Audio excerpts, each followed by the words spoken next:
अगर आप CUT entrance exam की तैयारी कर रहे हैं ना, तो आज आपको 5 सॉलिड स्ट्रेटेजी बताऊंगा जिसका यूज करके आप बड़े आराम से सीयूटी एंट्रेंस एग्जाम को क्लियर कर सकते हैं।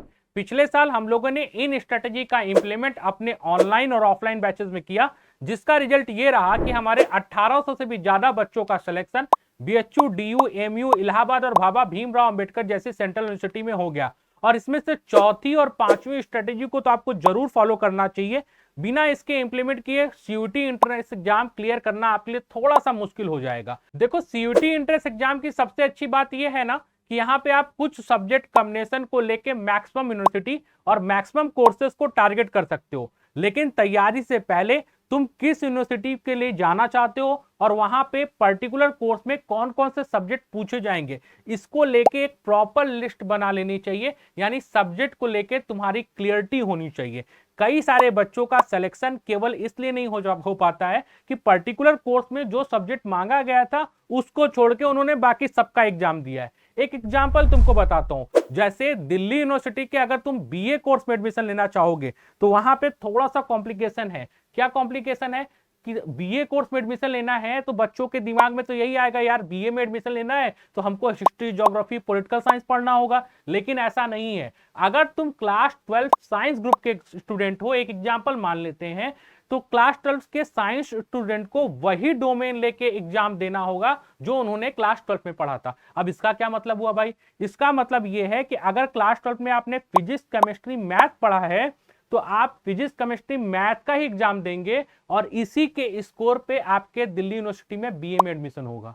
है ना थोड़ा सा कंफ्यूजन? इसी तरह कई सारी सेंट्रल यूनिवर्सिटी हैं जहां पे पर्टिकुलर कोर्स में कौन कौन सा सब्जेक्ट मांगा गया है, तो इसको लेके पहले आपको एक प्रॉपर लिस्ट बना लेनी चाहिए। तो हमारी पहली स्ट्रेटेजी यही है, first make your course and university list. ठीक है, अब जब सब्जेक्ट की क्लियरिटी हो गई है ना, तो तुम्हारा नेक्स्ट मूव होना चाहिए एक डिसिप्लिन टाइम टेबल बनाना। मैं यहाँ पे खाली टाइम टेबल वर्ड नहीं बोल रहा हूं, तो वो तो तुम आज तक बनाते चले आए हो लेकिन कभी फॉलो नहीं हुआ, क्योंकि तुम ऐसा टाइम टेबल बनाते हो जो कि प्रैक्टिकली पॉसिबल ही नहीं है। अब ज्यादातर बच्चे टाइम टेबल बनाते हैं कि अब हम कल से सवेरे 4 बजे उठेंगे और 5 बजे से पढ़ने बैठ जाएंगे, 5 से 7 तक फिजिक्स पढ़ेंगे, फिर 7 से लेके 10 बजे तक केमिस्ट्री पढ़ेंगे। बीच में तुमने अपने नाश्ते का, खाने पीने का या डेली रूटीन का कोई समय नहीं बनाया। ठीक, अब आर्ट साइड के हमारे बच्चे हैं तो उन्होंने बताया भैया हिस्ट्री तो सवेरे सवेरे याद होती है, तो हम 4 बजे भोर में उठते हैं और हिस्ट्री याद करना शुरू करते हैं।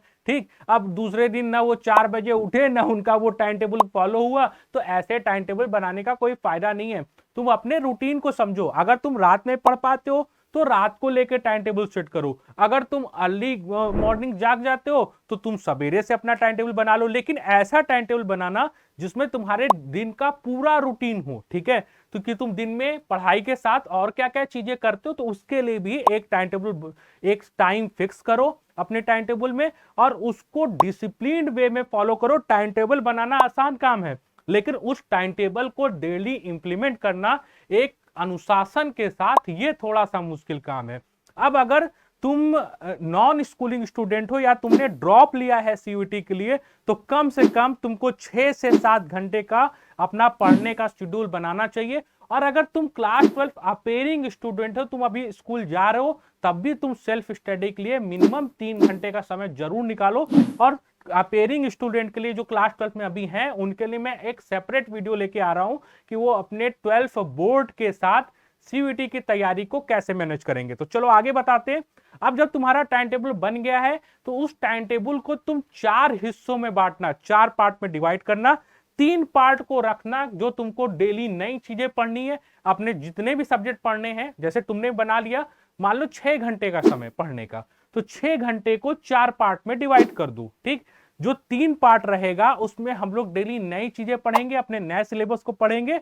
और जो एक पार्ट अभी मैंने बचा के रखा हुआ है ना, उसमें हम लोग रिवीजन करेंगे। ठीक, ज्यादातर बच्चे गलती ये करते हैं कि आगे पढ़ते चले जाते हैं, लेकिन पीछे से उनको जो रिवाइज करनी है चीजें, उसका कोई शेड्यूल ही नहीं बैठता।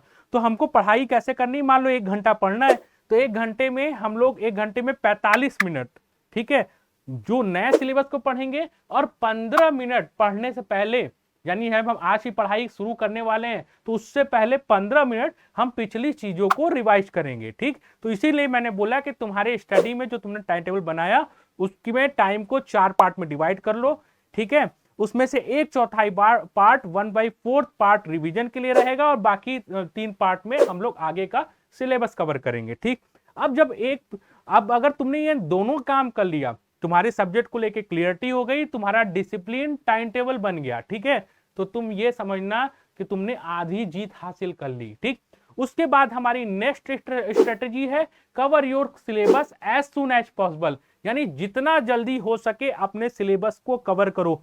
तुमने किसी भी एग्जाम के टॉपर से, ठीक, कहीं ना कहीं किसी एग्जाम के टॉपर का इंटरव्यू तो देखा होगा ना, और उसके इंटरव्यू को जाके देखना तो सारे टॉपर्स में ना एक खूबी जरूर होती है, वो अपने सिलेबस को जितना जल्दी हो सकता है उतना जल्दी कवर करने की कोशिश करते हैं। देखो, टॉपर्स में और जो बच्चे सेलेक्ट नहीं होते हैं उनमें बहुत ज्यादा अंतर नहीं होता, पढ़ते तो सब हैं। ठीक है, लेकिन ऐसा टॉपर्स क्या कर जाते हैं जो बाकी सारे बच्चे नहीं करते हैं, तो उस वही चीज मैं आज आपको बताने आया हूं। तो जितना जल्दी हो सके अपने सिलेबस को पूरा कंप्लीट करो। और सीयूईटी एग्जाम के बारे में एक चीज जान लो ना, यहां पे एक सब्जेक्ट के कम से कम 10 पेपर बनाए जाते हैं।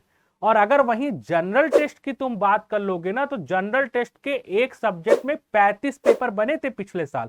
ठीक, तो यहाँ पे सिलेबस का कोई भी ऐसा टॉपिक नहीं होगा जहां से क्वेश्चन नहीं पूछे जाएंगे।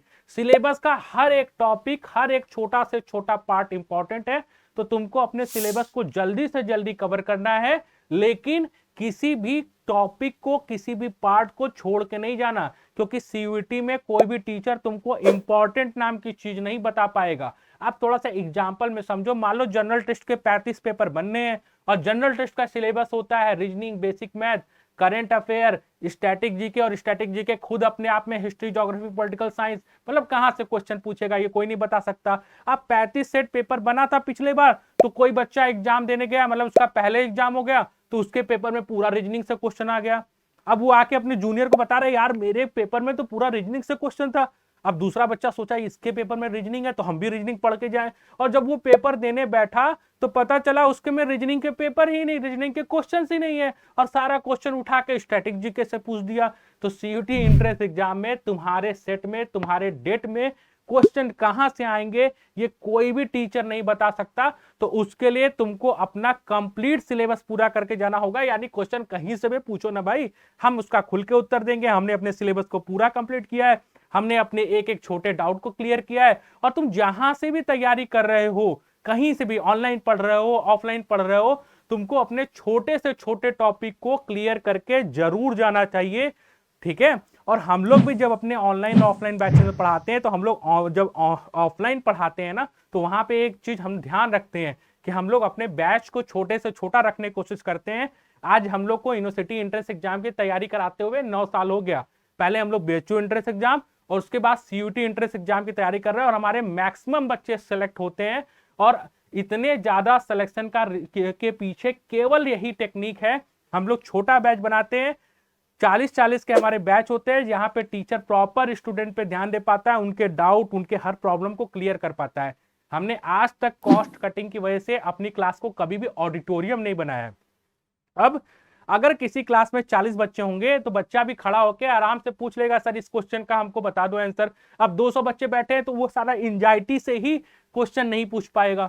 ठीक, तो अब क्या कर रहे हैं लोग कॉस्ट कटिंग के लिए, भैया ठीक है हम क्या करेंगे, कॉस्ट कटिंग करेंगे, हमको मैक्सिमम प्रॉफिट होना चाहिए। ठीक है, हम इन्वेस्ट नहीं कर रहे हैं तो अपनी क्लासरूम को ऑडिटोरियम बना देते, एक साथ 200 बच्चा बैठा देते, टीचर को तो उतना ही पैसा देना है, क्या ही फर्क पड़ता है। लेकिन आज तक रैंकर्स एजुकेटर ने अपने क्लासरूम को कभी भी ऑडिटोरियम नहीं बनाया। हम लोग आज तक 40 स्टूडेंट का बैच बैठा के पढ़ाते, जिससे हम बच्चे के छोटे से छोटे डाउट को क्लियर कर पाए। मोटिव या मॉरल कह सकते हैं कि इतनी बात का केवल यह है, तुम कहीं से भी तैयारी करो, लेकिन अपने छोटे से छोटे डाउट को जरूर क्लियर करके जाना, क्योंकि सीयूटी में कहां से क्वेश्चन मिलेंगे ये कोई भी नहीं बता सकता है। अब भले ही तुमने सिलेबस को पूरा पढ़ लिया हो, सीयूटी के लिए तुम्हारे कॉन्सेप्ट कितने ही क्लियर क्यों ना हो गए हो, छोटे से छोटे टॉपिक पे तुमने ध्यान भी दिया और उनके हर एक डाउट को क्लियर भी कर लिया, लेकिन उसके बाद जो इंपॉर्टेंट स्ट्रेटेजी आती है वो ज्यादा से ज्यादा क्वेश्चन की प्रैक्टिस करना, ठीक। और इस क्वेश्चन की प्रैक्टिस घड़ी को सामने रख के यानी टाइमर लगा के तुमको प्रैक्टिस करना है, ठीक। सिलेबस को कंप्लीट करने के बाद अगली जो मैं चौथी स्ट्रेटेजी के बारे में बात कर रहा था कि बिना इसके तुम्हारा सीयूटी में सिलेक्शन नहीं हो पाएगा, और वो है ज्यादा से ज्यादा क्वेश्चन की प्रैक्टिस करना टाइमर के साथ। देखो सीयूटी में क्वेश्चन टफ नहीं आते, मैं बार बार अपने हर वीडियो में यही समझाता हूं कि सीयूटी के क्वेश्चन बहुत ज्यादा टफ नहीं रहेंगे, मॉडरेट लेवल के रहेंगे। अब इतने आसान भी नहीं रहेंगे यार कि तुम अगर सोचो हलवा टाइप का क्वेश्चन आ जाए, ये पूछ दे कि वेलोसिटी की यूनिट बताओ या स्पीड की यूनिट बताओ, तो ऐसे क्वेश्चन थोड़ी नसीब उसमें पूछे जाएंगे सीयूटी एंट्रेंस एग्जाम में, ठीक है। या अकबर के पिता का नाम क्या था, ये थोड़ी ना आएगा, ठीक। तो सीयूटी में क्वेश्चन मॉडरेट टाइप के आते हैं, टफ बहुत ज्यादा टफ नहीं कह सकते हैं, मॉडरेट कह सकते हैं, लेकिन यहां पे क्वेश्चन को सॉल्व करने की स्पीड ज्यादा होनी चाहिए, ठीक। तो सीयूटी पूरा गेम ही जो है ना वो प्रैक्टिस का है। यहां पे तुमको कम समय में ज्यादा से ज्यादा क्वेश्चन करने होते हैं। अगर एग्जांपल की बात कर ली जाए तो तुमको 45 मिनट का टाइम दिया जाता है और तुमको 45 क्वेश्चन अटेम्प्ट करने होते हैं एक डोमेन में, ठीक। 45 मिनट में 45 क्वेश्चन, तो ऑन एवरेज एक क्वेश्चन को करने के लिए तुमको केवल 1 मिनट का समय मिलता है, और इसमें सिलेबस को पूरा पढ़ने के साथ, कॉन्सेप्ट पूरा क्लियर होने के साथ क्वेश्चन की प्रैक्टिस भी होनी चाहिए, ठीक। तुम जितनी ज्यादा क्वेश्चन की प्रैक्टिस करोगे एग्जाम में तुम्हारी पेन उतनी ज्यादा तेज चलेगी। यहाँ पे सीबीटी मोड पे टेस्ट होता है, ठीक है। तो ऐसे ही तुम्हारे सामने क्वेश्चन ऐसे आते चले जाएंगे, और तुम करेक्ट तभी कर पाओगे जब तुम्हारी क्वेश्चन की प्रैक्टिस अच्छी हुई है। अब तुम कहोगे सर बता तो रहे हो कि प्रैक्टिस अच्छी कर लो, लेकिन प्रैक्टिस अच्छी करेंगे कैसे, ठीक। क्या तरीका होगा कि हम प्रैक्टिस को अपनी परफेक्ट कर सकते हैं, तो दो तीन पॉइंट बता रहा हूं, पेन लेके इसको लिख लो अच्छे से, और अगर तुम इसको फॉलो करोगे तो तुम्हारी प्रैक्टिस अच्छी हो जाएगी। देखो कोशिश करो कि अपने सारे सब्जेक्ट को मिला के एक दिन में कम से कम 200 क्वेश्चन करने की कोशिश करो पहले, ठीक। पहली स्ट्रेटेजी यही रहेगी, तुम चाहे जहां से भी क्वेश्चन उठाओ, पहला पॉइंट यही है कि एक दिन में कम से कम तुमको 200 क्वेश्चन लगाने हैं, ठीक। तो ये हमारा एक दिन का टारगेट हो गया। अब क्वेश्चन कहां से उठाएं, तो सीयूटी का प्रीवियस ईयर क्वेश्चन पेपर उठा लो। एक सब्जेक्ट के 10 सेट मिलने हैं तो ठीक है, और एक में 50 क्वेश्चन आते हैं, तुमको 45 से करने होते हैं, बट क्वेश्चन पेपर में 50 होते हैं, तो 50 मल्टीप्लाई विथ क्या 10, तो ऐसे ही तुम्हारे पास 500 क्वेश्चन हो गए। जनरल टेस्ट का उठाओगे तो वहां पे 35 सेट मिले हैं ना, तो अपने physics, chemistry, math, history, geography, account, BST, जिस भी सब्जेक्ट से तुम पढ़ रहे हो, तो सीयूटी के प्रीवियस ईयर क्वेश्चन पेपर उठा लो। और एक चीज तुमने ध्यान दिया होगा, अगर क्लास 12 की तुम्हारे पास बुक होगी तो तुम उसमें हर चैप्टर के पीछे जाओ, किसी भी पब्लिकेशन की तुमने बुक ले ली हो, हिंदी मीडियम से पढ़ते हो, इंग्लिश मीडियम से पढ़ते हो, कोई सी भी बुक खरीदे होगे ना, तो हर क्लास 12 के हर चैप्टर के पीछे ऑब्जेक्टिव क्वेश्चन है। एक तुमको मतलब ये कह रहे हैं कि इतनी बड़ी चीज एकदम फ्री में बता रहा हूं कि अगर तुम उसी के ऑब्जेक्टिव क्वेश्चन को अच्छे से लगा के चले गए ना, तो देखना सीयूटी में उसके बाहर के क्वेश्चन नहीं आएंगे। हम लोग भी स्टडी मटेरियल बनाते समय प्रीवियस ईयर क्वेश्चन पेपर और हर चैप्टर के ऑब्जेक्टिव क्वेश्चन यही सब उठाते हैं। और पिछले 9 साल से जब बीएचयू इंट्रेंस हो रहा था तब का रिकॉर्ड ये है कि 80% जो क्वेश्चन है वो हमारे मटेरियल से सिमिलर मिल गए हैं। अब सिमिलर कहने का मतलब कि हो सकता है किसी क्वेश्चन को सॉल्व कराते समय हमने डाटा 5 मीटर पर सेकंड रख के सॉल्व कराया, लेकिन एग्जाम में 5 मीटर पर सेकंड की जगह 10 मीटर आ गए, लेकिन क्वेश्चन को करने का तरीका तो सेम होता है, तो इस तरह सिमिलर बोलते हैं। और अगर तुम ये काम कर लिए ना कि प्रीवियस क्वेश्चन लगा लिए और साथ में तुम्हारे क्लास 12 के पीछे जो ऑब्जेक्टिव क्वेश्चन है और तुम उसको सॉल्व करके चले गए, तो 80% similar question CUET entrance exam में तुमको वहीं से मिल जाएंगे। ये काम करके देखना, और अगर चाहो तो तुम हमारे मटेरियल को भी फॉलो कर सकते हो, ठीक है। और पुराने क्वेश्चन को तो जरूर लगा के जाना, पीवाई को छोड़ना नहीं है, ठीक। अब प्रीवियस ईयर क्वेश्चन पेपर कहां से मिलेंगे सर, ये भी बता दो। तो प्रीवियस ईयर क्वेश्चन पेपर तुम सीयूटी समर्थ की साइट पे चले जाओ, वहां से मिल जाएंगे, या अगर तुमको वहां से नहीं मिल पा रहे हैं तो हमारा ऑफिशियल व्हाट्सएप नंबर है 8874153302, तुम इस पे कांटेक्ट कर लो, हम लोग बता देंगे प्रीवियस ईयर क्वेश्चन पेपर आप हमारे पास से कैसे ले सकते हो, ठीक। तो अब तक रिवाइज कर देता हूं कि अब हमारी अब तक की 4 स्ट्रेटेजी क्या रही है। तो सबसे पहले सब्जेक्ट की क्लियरिटी, फिर दूसरा डिसिप्लिन टाइम टेबल बनाना, तीसरा अपने सिलेबस को जल्दी से जल्दी कवर करना, चौथा क्वेश्चन की प्रैक्टिस टाइमर के साथ करना, और लास्ट और सबसे इंपॉर्टेंट जो स्ट्रेटजी है, और बिना इसके तो हम कह सकते अभी तक तो ठीक है, तुम इसमें से चारों में से थोड़ा सा ऊपर नीचे करोगे तो चले काम, लेकिन बिना इस स्ट्रेटजी को अगर तुम इंप्लीमेंट किए सीयूटी एंट्रेंस एग्जाम में बैठ रहो तो अपने सिलेक्शन के बारे में भूल ही जाना भैया, वो नहीं होने वाला, ठीक है। तो लास्ट और 5वीं स्ट्रेटजी क्या है वो आपको बताते हैं। और लास्ट और पांचवी स्ट्रेटेजी है मॉक टेस्ट। सबसे इंपॉर्टेंट चीज, सिलेबस को जल्दी से जल्दी कवर करो, प्रैक्टिस सेशन स्टार्ट करो। जब तुमको लगता है कि नहीं हमने सारे चैप्टर की प्रैक्टिस कर ली है, तो अब एक काम करना है, ज्यादा से ज्यादा मॉक टेस्ट देना। अब मॉक टेस्ट कहाँ मिलेंगे? तो मॉक टेस्ट भी तुमको सीयूटी समझ की साइट पे मिल जाएंगे, और हमारे ऑनलाइन और ऑफलाइन कोर्सेज के साथ ये मॉक टेस्ट फ्री मिलते हैं। और अगर तुम चाहो तो बहुत सारे प्लेटफॉर्म है जो सीयूटी का मॉक टेस्ट अवेलेबल करा रहे हैं। लेकिन अगर तुम हमारे साथ जुड़ते हो तो हम लोग अपने सारे, चाहे ऑफलाइन में एडमिशन लो चाहे ऑनलाइन में एडमिशन लो, तो तुमको 3000 क्वेश्चन बैंक का कलेक्शन देते हैं प्रैक्टिस के लिए। उसके साथ लगभग 150 से 200 मॉक टेस्ट होते हैं, टॉपिक वाइज टेस्ट होते हैं, वीकली टेस्ट होते हैं। तो ये सारे टेस्ट प्रोग्राम को हम लोग कंडक्ट कराते हैं अपने ऑनलाइन और ऑफलाइन क्लासेस में। देखो तुम तैयारी तुम्हारी कैसी हो रही है और तुमने अब तक कितना पढ़ा है, तुम्हारी औकात पता करने का सबसे अच्छा तरीका टेस्ट है। और जो बच्चा टेस्ट से भागता है ना, वो समझ लो उसका फाइनल एग्जाम में ही क्या होगा। ठीक, तो हम लोग पूरा एक माहौल बना के देते हैं कि तुमको सीबीटी टेस्ट कैसे देना है। सीयूटी में जैसे क्वेश्चन आएंगे सेम उसी तरह के क्वेश्चन हम लोग के मॉक टेस्ट में होते हैं।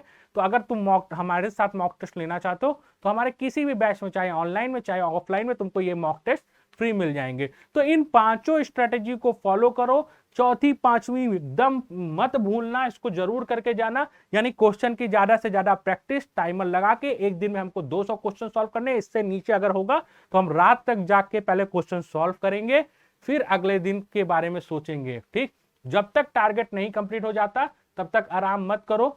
ठीक है, अगर रुकोगे तो ये मान के चलो कि पिछले बार 11 लाख बच्चे बैठे थे सीयूटी के एंट्रेंस एग्जाम में, इस बार अप्रॉक्स उम्मीद है कि 18 लाख बच्चे पार्टिसिपेट करेंगे सीयूटी के एंट्रेंस एग्जाम में। ठीक है, तो कंपटीशन थोड़ा सा तो टफ होने वाला है। और अगर तुम तैयारी नहीं करोगे ना तो कहीं भी चांस नहीं है कि अच्छी सेंट्रल यूनिवर्सिटी तुमको मिल जाए। ठीक, तो सीयूटी एंट्रेंस एग्जाम क्लियर करने के लिए मैं लगातार अच्छे वीडियो बना रहा हूं, तो तुम लोग चैनल को जरूर सब्सक्राइब कर लेना और नोटिफिकेशन बेल को जरूर ऑन कर देना। कोई नया और इंफॉर्मेटिव वीडियो आए तो वो तुमको तुरंत मिल जाए। और अगर तुम हमारी ऑनलाइन और ऑफलाइन क्लासेस के बारे में कोई भी ज्यादा इंफॉर्मेशन चाहते हो तो हमारे ऑफिशियल व्हाट्सएप नंबर 8874153302 पे कॉन्टेक्ट कर सकते हो।